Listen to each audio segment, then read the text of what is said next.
Hello students. तो आज start करें ट्रिग्नोमेट्री। पहले बेसिक से स्टार्ट करेंगे ना, एकदम क्लास 10th लेवल का, फिर इसको हम लोग एडवांस तक ले चलेंगे। तो चलिए क्विकली स्टार्ट कर लेते हैं ट्रिग्नोमेट्री। ठीक है, आज अपना टॉपिक है ट्रिगोनोमेट्री। तो सबसे पहले बेसिक कॉन्सेप्ट होता है थोड़ा परपेंडिकुलर बेस और हाइपोटेन्यूज क्या होता है एक राइट एंगल ट्रायंगल में, उसको समझ लेते हैं। आपको मोस्टली लोगों को पता ही है, फिर भी for the sake of completion इसको समझ लेते हैं। मान लो ये राइट एंगल ट्रायंगल है, तो आपको पता है 90 डिग्री के सामने जो साइड होता है उसको क्या बोलते हैं, हाइपोटेन्यूज। अब ए बी और बी सी दो साइड बच गए, उसमें से कोई भी बेस हो सकता है और कोई भी परपेंडिकुलर हो सकता है। डिपेंड करता है कि आप मेजर कहाँ से कर रहे हो। सपोज मेरा थीटा यहाँ है, मैं यहाँ से मेजर कर रहा हूँ, तो थीटा के सामने जो साइड होगा अपोजिट में, ये परपेंडिकुलर हो जाता है और थीटा से एडजस्ट लगा हुआ जो साइड है ये बेस हो जाता है। सपोज इसी ट्रायंगल को मैं दोबारा ड्रॉ किया ए बी सी, और इस बार मैं थीटा यहाँ पे ले लिया। ये तो 90 के सामने हाइपोटेन्यूज है, थीटा के अपोजिट ए परपेंडिकुलर हो जाएगा और ए बेस हो जाता है। ठीक है, तो ये कॉन्सेप्ट तो काफ़ी इजी था। ये मेरा पहला कॉन्सेप्ट था इस चैप्टर का। दूसरा समझते हैं ट्रिग्नोमेट्रिक रेशियो का क्या मतलब है। ट्रिग्नोमेट्रिक रेशियो का क्या मतलब है। देखो, रेशियो का मतलब क्या होता है, समथिंग डिवाइडेड बाई समथिंग। तो वही यहाँ भी है, ट्रायंगल राइट एंगल ट्रायंगल का जो साइड्स है उसी में एक साइड को दूसरे साइड से डिवाइड करते हैं, उसी को बोलते हैं ट्रिग्नोमेट्रिक रेशियो। ट्रिग्नोमेट्रिक रेशियो और कुछ नहीं है, बस एक नंबर है ना, एक रेशियो है, समथिंग डिवाइडेड बाई समथिंग। तो ऊपर जो ट्रायंगल बना हुआ है, मैं फर्स्ट फिगर को कंसिडर कर रहा हूँ। तो उसमें अगर मैं परपेंडिकुलर को बेस से डिवाइड कर दूँ, सॉरी परपेंडिकुलर को बेस नहीं करते हैं, हाइपोटेन्यूज से डिवाइड कर दूँ, या बेस को हाइपोटेन्यूज से डिवाइड कर दूँ, या परपेंडिकुलर को बेस से डिवाइड कर दूँ, ये सब अपने आप में क्या फॉर्म करेंगे, एक रेशियो है। तो परपेंडिकुलर डिवाइडेड बाय हाइपोटेन्यूज को बोला जाता है sine theta. Base upon hypotenuse को किसी भी ट्रायंगल बोला जाता है कॉस थीटा, और परपेंडिकुलर अपॉन बेस को बोला जाता है टैन थीटा। तो आपको ये समझ में आ गया होगा कि साइन थीटा क्या होता है, कॉस थीटा क्या होता है, टैन थीटा क्या होता है। लेकिन इसको लर्न करने का एक तरीका भी है। क्या है, आप अगर आप इसको सुन लो, पंडित बद्री प्रसाद हर हर बोले सोना चांदी तौले।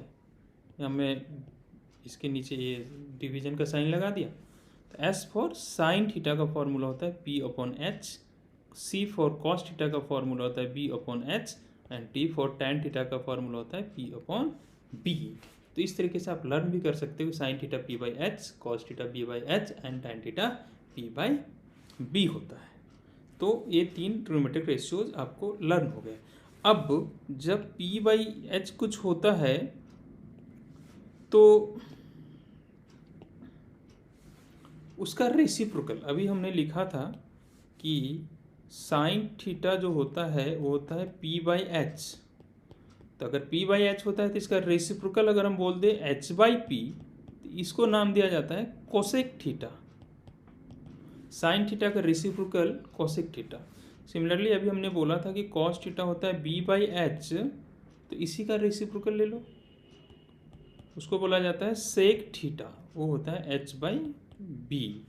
और तीसरा मैंने बोला था टैन थीटा, जिसे मैंने बोला था पी बाई बी, तो टैन थीटा का रेसिप्रोकल कॉट थीटा, जो कि हो जाएगा आपका बी बाई पी। तो तीन और ट्रिग्नोमेट्रिक रेशियोज आ गए, साइन का रेसिप्रोकल कोसेक, कॉस का रेसिप्रोकल सेक, और टैन का रेसिप्रोकल कॉट। ठीक है, तो इसमें क्या करोगे,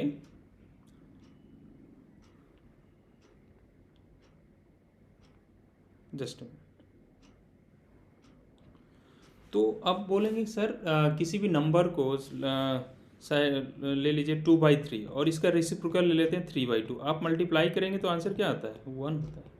तो क्या साइन और कॉसेक एक दूसरे के रेसिप्रोकल है तो इनका भी मल्टीप्लिकेशन 1 होगा? हाँ बिल्कुल सही सोच रहे हो आप। अगर ऐसा सोच रहे हो तो sine theta into cosec theta जो होगा वो 1 होगा, ठीक है। लेकिन इसका जो ज़्यादा यूज्ड फॉर्म है वो है कॉसेक थीटा को लिखा जाता है 1 साइन थीटा, ये ज़्यादा यूज होगा। अदरवाइज हम यहाँ से साइन थीटा को 1/कॉसेक भी लिख सकते हैं तो वो भी यूज होगा, लेकिन ज़्यादा इस फॉर्मूला का यूज कैसे होता है, कॉसेक थीटा को आपको लिखना है 1/साइन थीटा। सिमिलरली यहाँ पर कॉस थीटा और सेक थीटा एक दूसरे के रेसिप्रोकल है तो वहाँ भी यहाँ भी लिख सकते हैं cos theta into sec theta equal to 1, तो ये भी एक फॉर्मूला हो गया।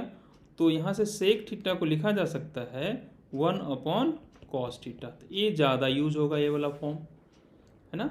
अदरवाइज सेक थीटा को 1/कॉस लिखा तो कॉस को भी 1/सेक लिख सकते हैं, तो ये भी यूज होगा। तो ये आपका नया फॉर्मूला आ रहा है। Similarly tan theta into cot theta को हम लिखेंगे 1, और इसका ज़्यादा यूज फॉर्म जो है वो कॉट थीटा इक्वल टू 1/टैन थीटा के फॉर्म में इसका ज़्यादा यूज होता है।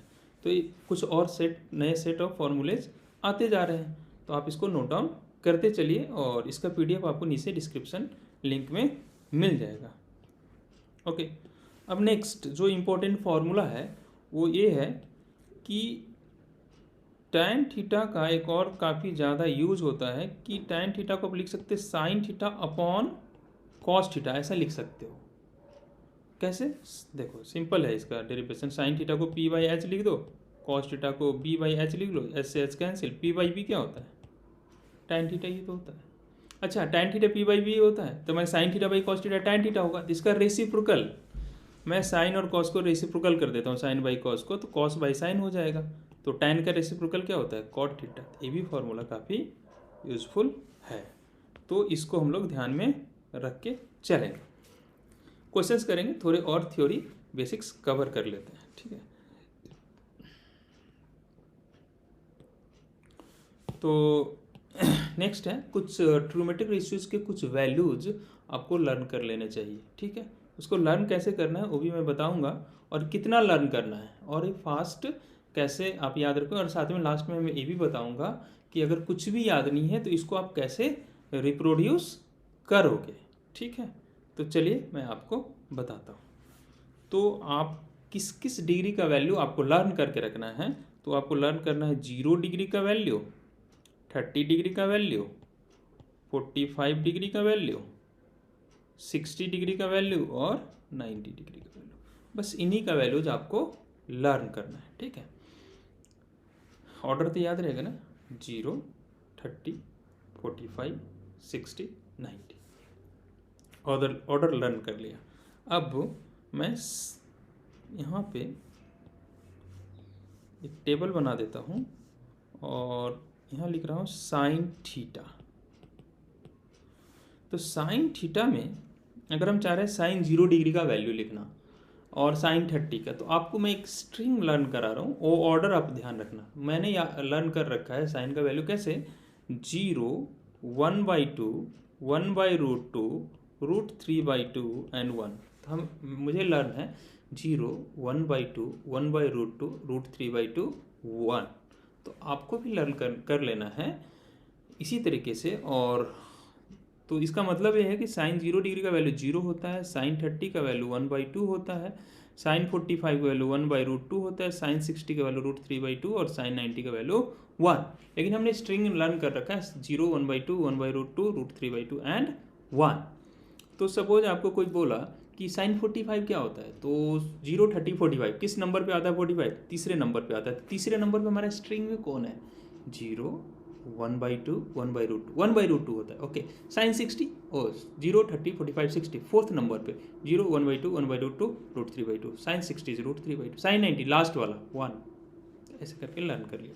अब जैसे ही आपने साइन लर्न किया, कॉस आपको क्विकली लर्न हो जाएगा। कैसे, ये जो लिखा हुआ है, ये जो रो है, इसी को मैं रिवर्स ऑर्डर में लिख रहा हूँ। 1, इसको यहाँ लिख देता हूँ √3/2, 1/√2 को यहाँ कॉपी कर देते हैं, 1/2 को यहाँ कॉपी कर लेते हैं और 0 को यहाँ कॉपी कर लेते हैं। आ गया कॉस का वैल्यूज। लेकिन क्या आप इतना टाइम लेंगे, जहाँ पर एग्ज़ाम में लिखोगे तो क्या इसको पूरा बनाओगे थोड़े ना, इसको कैसे कैसे एग्ज़ाम में क्विकली रिकॉल करोगे। तो क्या करना है आपको, जैसे आपसे पूछा, सपोज किसी ने आपसे पूछा cos 30, साइन का वैल्यू तो अपने को याद है ना, फट से क्या करो, ये सब मेंटली होगा। साइन 30 को 90 में से माइनस कर दो, कितना होगा 90 माइनस 30 60। तो साइन 60 का वैल्यू के इक्वल होता है। साइन 60 किस नंबर पे आता है, फोर्थ पे, 0 1/2 1/√2 √3/2। This should be cos 30 should be √3/2। और देखिए वही है। अगर और ध्यान रखना साइन 45 और cos 45 का वैल्यू इक्वल होता है। उसी तरीके से सपोज आपसे कोई पूछ लिया cos 60, तो ये कैसे होगा, cos 60 90 में से 60 को माइनस कर दो, कितना होगा साइन 30 क्या है 0 दूसरे नंबर 0 1/2 आपसे पूछा cos 90 में से 90 माइनस करो, साइन 0 पहला 0 आंसर। इस तरीके से साइन पता है तो cos भी पता हो जाएगा आपको। अब tan कैसे लिखते हैं, तो एक tan का वैल्यू है जो आपको लर्न कर लेना है, tan थीटा। जैसे साइन का स्ट्रिंग हमने लर्न किया है, जैसे हमने साइन का स्ट्रिंग हमने लर्न किया है, वैसे ही हमें cos का भी स्ट्रिंग, tan का भी लर्न कर लेना। साइन का क्या है 0 1/2 1/√2 √3/2 1। उसी तरीके से tan का हो जाएगा 0 1/√3। अब इसका न्यूमरेटर को यहाँ लिख देते हैं, डिनोमिनेटर जो √3 है उसको यहाँ लिख देते हैं, और ये होता है नॉट डिफाइंड। साइन 90 का वैल्यू होता है नॉट डिफाइंड, ये डिफाइन नहीं होता, ठीक है। वो जगह इसको इन्फिनिटी भी लिखते हैं। इन्फिनिटी भी कुछ है जो कि डिफाइन नहीं होता। Infinity is also not define, infinity कोई नंबर नहीं होता। तो इस तरीके से tan थीटा का वैल्यू लर्न कर लेते हैं, क्या 0 1/√3 1 √3 एंड नॉट डिफाइंड। अच्छा, तो मेरे से पूछा tan 45 तीसरे नंबर पर 0 30 45 0 1/√3 1 tan 60 √3 90 नॉट डिफाइंड। जैसे tan लर्न हो गया आपको, cot को आप फटाफट लिख सकते हैं, जस्ट इसका रिवर्स ऑर्डर। सबसे लास्ट में इसमें नॉट डिफाइंड, तो यहाँ पहले लिख दिया not defined, ND for not defined. इसके बाद √3, इसके बाद 1। tan 45 cot 45 का वैल्यू सेम होता है, और ये 1/√3 को यहाँ लिख दिया और 0 को यहाँ लिख दिया, ये tan का वैल्यू है। आप बोला अब tan पूछा गया तो फिर कैसे करोगे, आप टेबल पूरा लिखोगे क्या, नहीं, ज़रूरत नहीं है। जैसे आपसे पूछा गया cot 30, जैसे हम वहाँ कर रहे थे, सॉरी यहाँ लिख देते हैं।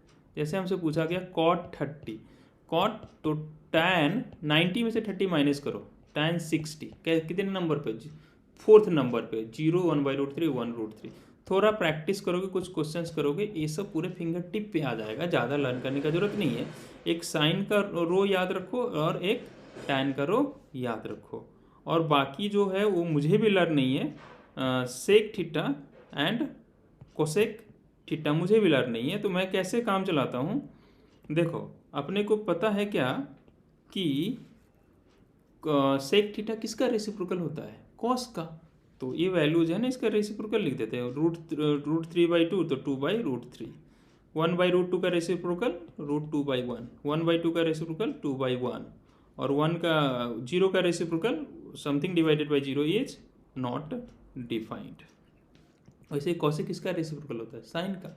तो ये 0 है तो रेसिप्रोकल 1/0 नॉट डिफाइंड, और 1/2 का रेसिप्रोकल 2, √2/1 का रेसिप्रोकल 2, और इसका रेसिप्रोकल 2/3, 1 का रेसिप्रोकल 1 है। इस तरह से कंप्लीट वैल्यू हमें लर्न हो गया। सिर्फ हमने लर्न किया किसको, साइन और tan को, 0 1/2 1/√2 √3/2 1 एंड 0 1/√3 1 √3 एंड नॉट डिफाइंड। ठीक है, इससे आगे हम नेक्स्ट लेक्चर में कवर करेंगे। इतना पढ़ के आना नेक्स्ट क्लास। चलो, ओके, थैंक यू।